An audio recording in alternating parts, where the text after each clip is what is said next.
What do you need? Ask away. Have you seen the uniform? It's not only stylish, but well made. I'm a sucker for good tailoring. That's just in public. In private, we have these yellow and purple tunics, right? Much more comfortable, and you don't break the beds when you jump on them during a pillow fight. On confession day, we could go all night. Being a Templar isn't all about chasing men in skirts and hiding behind priests, you know. You don't really want to know about my being a Templar, do you? It's really quite boring. You know, I like the way you think. But I guess if you're really curious, there's no harm in obliging. I have a couple of interesting-looking moles I can show you later, too, if you're interested. The truth of the matter is that I did hate going to the monastery. The initiates from poor families thought I put on airs, while the noble ones called me a bastard and ignored me. I felt like Al-Eamon had cast me off, unwanted, and I was determined to be bitter. But I took some solace in the training itself, I guess. I was actually quite good at it. The education, mostly, but also the discipline. You need to have a disciplined mind in order to use the abilities we have. It was difficult, but rewarding. I never really felt at home anywhere, though, until I joined the Grey Wardens. And Duncan felt my Templar abilities might be useful when we encountered Darkspawn magic, so I kept it up. What about you? Do you have anywhere you consider home?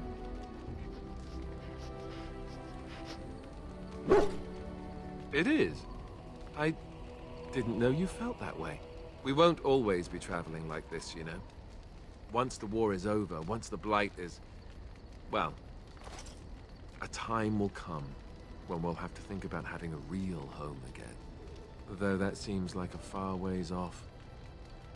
And I suppose the Grey Wardens are gone for good. Either way. I suppose you're right. We can create new Grey Wardens, but we'll never get back those we lost.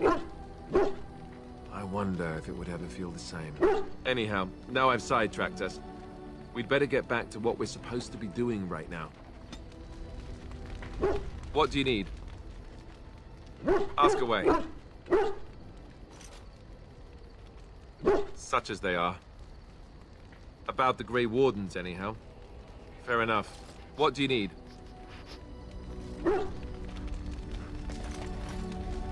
Yes? Well, here I am. I knew this would come up sooner or later. I don't know how to explain, but I had a dream. In it, there was an impenetrable darkness. It was so dense, so real. And there was a noise, a terrible, ungodly noise. I stood on a peak and watched as the darkness consumed everything. And when the storm swallowed the last of the sun's light, I fell, and the darkness drew me in. I suppose I did. That was what the darkness was, no? When I woke, I went to the Chantry's gardens, as I always do. But that day, the rosebush in the corner had flowered. Everyone knew that bush was dead. It was grey and twisted and gnarled, the ugliest thing you ever saw. But there it was, a single beautiful rose.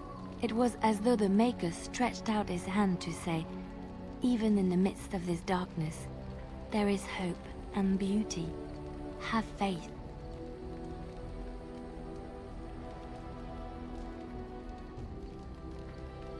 In my dream, I fell, or maybe I jumped. I'd do anything to stop the Blight. I know that we can do it. There are so many good things in the Maker's world. How can I sit by while the Blight devours everything?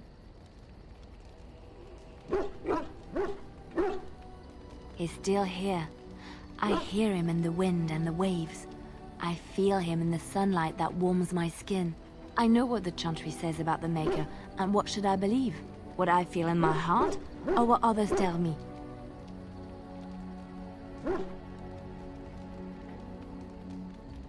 They said my ideas were blasphemy. But is it so bad if what I believe gives me comfort? If it could give someone else comfort? I know what I know, and no one will ever make that untrue. Yes? Well, here I am. Quiet. It was a life suited for contemplation. In the cloister, away from the fuss and the flurry of the cities, I found peace. And in that stillness, I could hear the Maker. But it was not perfect. Some of my Chantry fellows were condescending. That is the nature of religious folk, I suppose. When I talked about my beliefs, that the Maker reveals himself in the beauty of his world, they treated me with disdain. They want to believe that he's gone, so that when he turns his gaze on them, it means they are special, chosen. He cannot possibly have love for all, the sick and the weary, the beggars and the fools. What can I say to them? What they believe is what the Chantry says, and the Chantry is infallible, yes? Maybe I am wrong. But it is the Maker's place to decide if I am worthy, not men, not the Chantry. But there is work to be done, and I have talked enough for now. Yes? Well, here I am. What is meant by someone like me?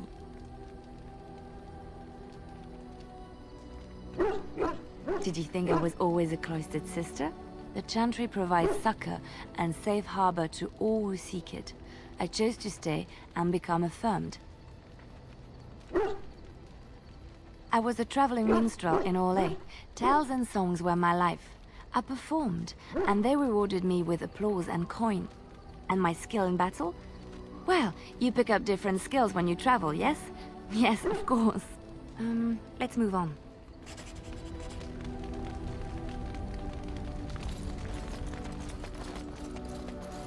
Why are we stopping? There are Darkspawn to be fought. Is this delay needful? I am Qunari. I have given my word to aid you. We are not people of idle promises. No. People are not simple. They cannot be summarized for easy reference in the manner of... The elves are a lithe, pointy-eared people who excel at poverty.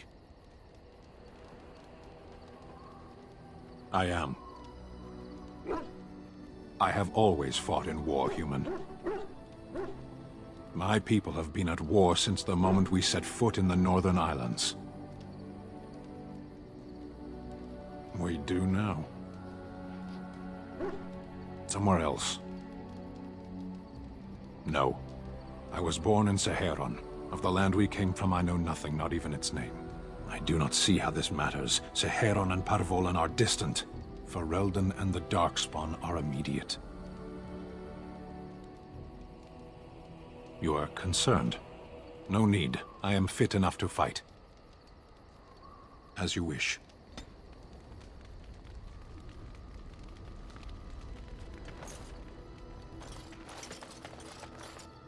Ah, it's good to see you, my timely rescuer. Bodon Fennick, at your service, once again. I saw your camp and thought to myself, what safer place to rest for the evening than in the camp of a Grey Warden? I'm perfectly willing to offer you a fine discount for the inconvenience of our presence. How does that sound? Good? Yes?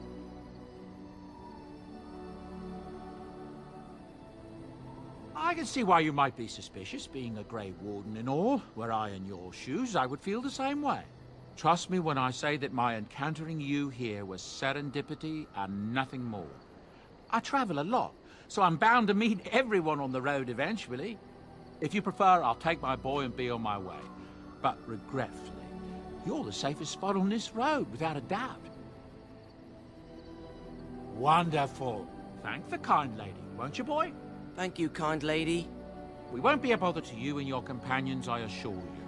If you should need enchantments, simply talk to my boy. Otherwise, come speak with me. If there's anything I can do for you, please, please tell me. I'm sure you'll be pleased with the goods my boy and I have collected, and with your discount.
What do you wish of me? If you must.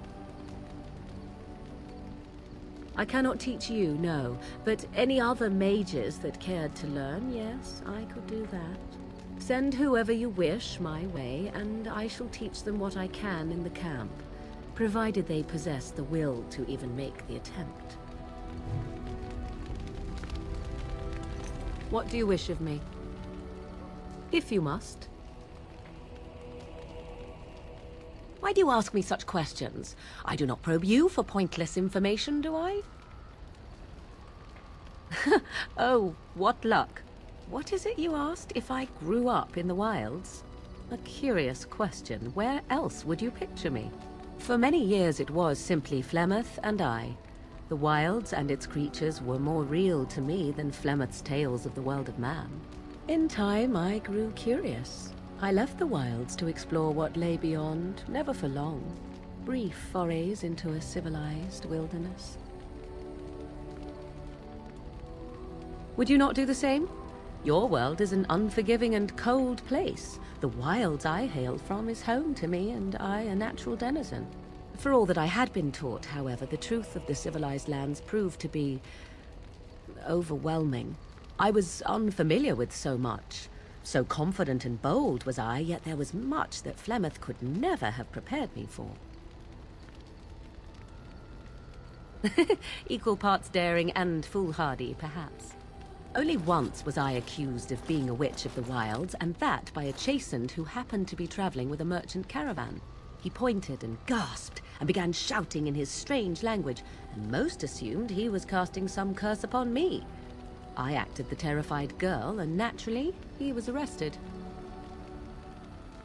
Men are always willing to believe two things about a woman. One, that she is weak, and two, that she finds him attractive.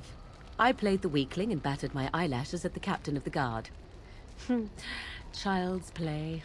The point being that I was able to move through human lands fairly easily. Whatever humans think a witch of the wild looks like, 'tis not I. Not that I did not have trouble. There are things about human society which have always puzzled me, such as the touching. Why all the touching for a simple greeting?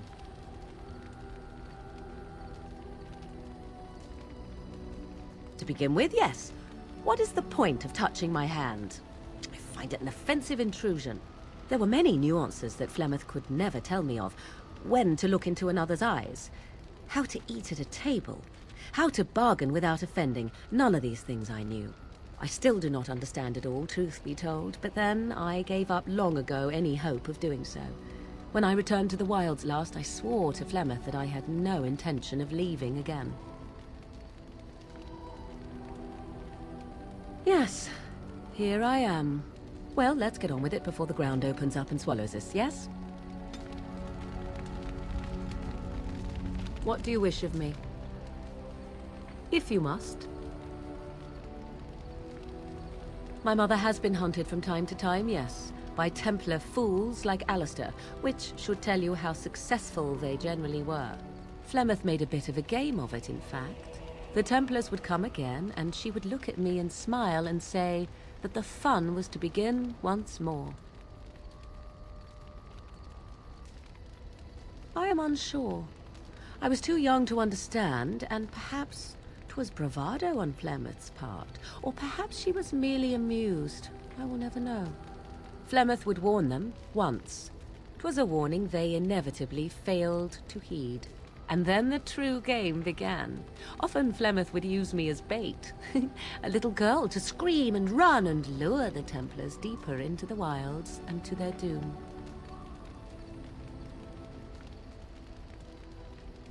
Me?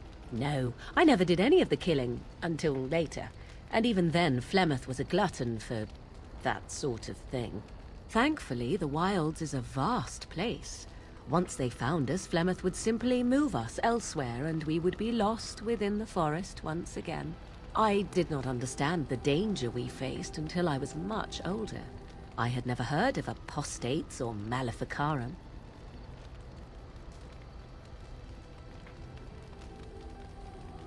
I think that my mother made it fun so that a child did not learn to fear. and I think that it was necessary. There are no trials for apostates, no prisons, no mercy. There are only absolutes, so only survival matters. If the wilds have taught me anything, 'tis this. First, you must survive. Do you disagree?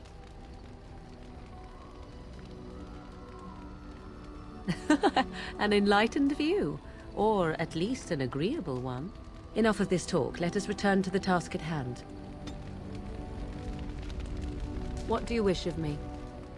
If you must. Well, that depends, does it not? What does she seem to be?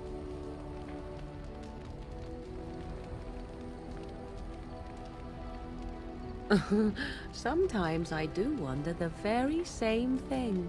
Tell me, how much do you know of the tale? The one that the chastened still tell of my mother, to frighten them into obedience. Ah, I see. That does explain much. I can relay what Flemeth once told me herself, and you can decide whether or not 'tis the truth, if you desire. As the tale is sung by the bards, there was a time when Flemeth was young and beautiful, a fair lass in a land of barbarian men, the desire of any who saw her. Many centuries before this land was even named Ferelden.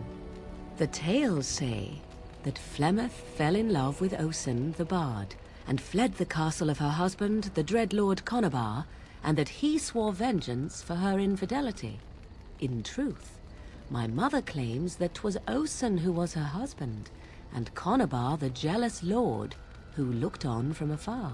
Lord Conobar approached young Osen and offered him wealth and power in exchange for his lovely wife, and Osen agreed. The life of a bard is a poor one, and love fades in the wake of hunger. 'Twas Flemeth who suggested the arrangement. All would have been well had Lord Conobar kept his end of the bargain. But he was a foul man who bargained with coin he did not possess. Osen was led off to a field and slain, left for dead. Flemeth spoke to the spirits and learned of the deed, and swore revenge. Spirits first, and 'twas they who slew Conobar. Flemeth did not turn to the demon until much later. Lord Conobar's allies chased Flemeth, you see. Chased her to the wilds, and there she hid. There she found the demon, and he made her strong. The legends all speak of the great hero Cormac, he who defeated Flemeth and her great army when she invaded the lowlands centuries later. All lies.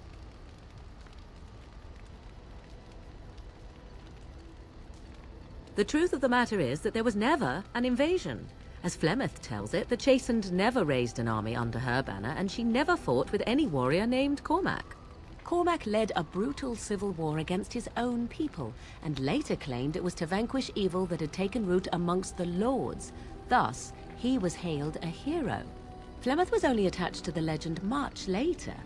Perhaps 'twas due to the great war with the Chastened that eventually came, but Mother claims not to know how it began.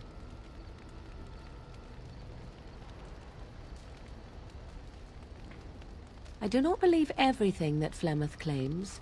Oft it seems her bitterness has colored her memories. But on the whole, yes, I believe this tale, if not all. The demon within her has transformed her into something else. An abomination, perhaps some would say. I know not. I only know my mother is clever, and she is part of the wilds as it is part of her. But she is no immortal. She bleeds. A blade in her heart would kill her like any other, were it lucky enough to find her.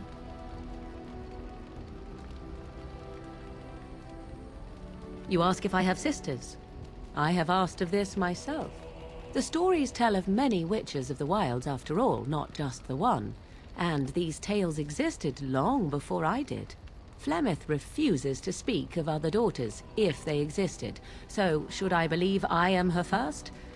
I doubt that too. The Chastened tell of a falling out between Flemeth and her daughters.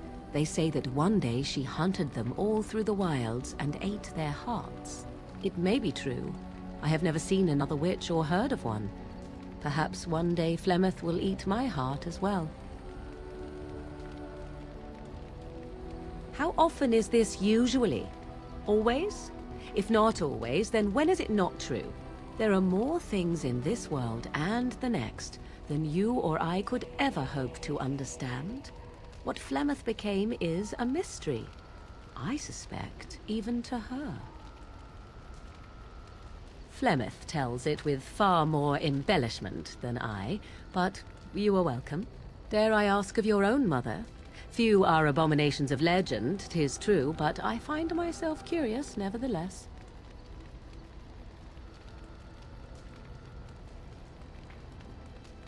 Ah, then you have my sympathies for what it is worth. Which is very little, I am certain. It matters not. Let us move on. What do you wish of me? We are in camp, so 'tis as good a time as any. I am here because Flemeth commanded me to aid you. Why? Do you wish me to leave? I can do so if you prefer. If I wanted to leave, then I would go. I remain, so do not ask such pointless questions.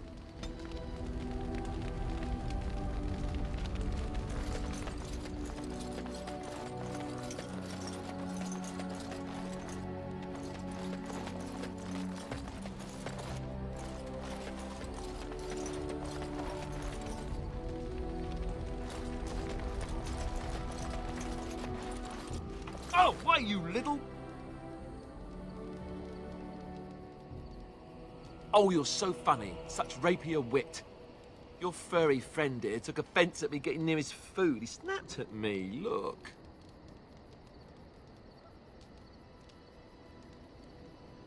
Don't you think I don't know it? Sometimes I forget that he's a war dog. That'll teach me. I once heard a really old legend about how the Hound warriors in the days of the old tribes would feed their Mabari the flesh of the vanquished. Well, that's what I heard anyway. It would sometimes be human flesh. Oh, like you can tell the difference. For all you know, maybe you've already been fed something. Someone.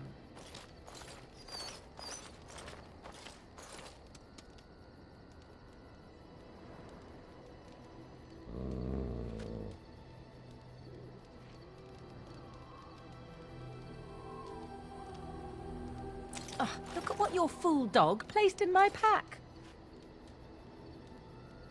A putrid, half-eaten hare is not something a woman wants to find in her unmentionables.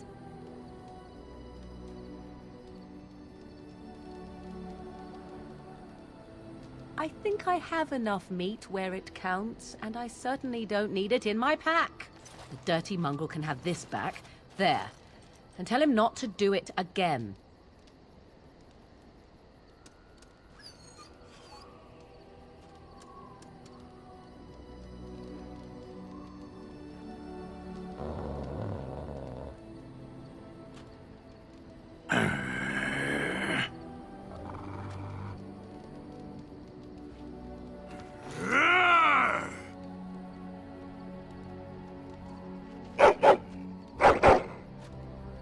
You are a true warrior and worthy of respect.